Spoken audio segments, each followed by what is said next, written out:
कंडियारो तालुक़े में ॿेले खाते जे ज़मीनुनि तां अदालती हुकमनि ते कब्ज़ा ख़तमु कराइण लाइ ऑपरेशन जूं तयारियूं। ॿेले खाते जे अमलदारनि पारां नोटिस ॾियण सां गॾु लाउड स्पीकरनि ते पिणु ऐलान कयो वियो।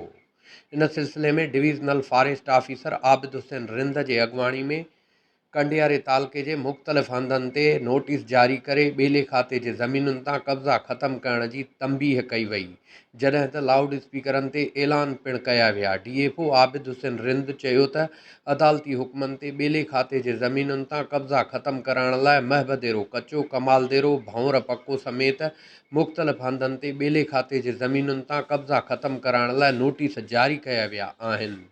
लाउड स्पीकरनि ते पिणु ऐलान कयो वियो, तालुक़े जे ॿेले खाते जे ज़मीनुनि ते कब्ज़ा कंदड़ कब्ज़ा ख़तमु कनि, ॿेले जे ज़मीनुनि ते फसल न पोखनि। हिन चयो त ॿेले जे ज़मीनुनि ते कब्ज़ा कंदड़नि ख़िलाफ़ कार्रवाइयूं करे पोखियल फसल, वाटर कोर्स, ट्यूबवेल वग़ैरह मशीनरी जी मदद सां ख़तमु करे सरकारी तहवील में वठी क़ानूनी कार्रवाई कई वेंदी।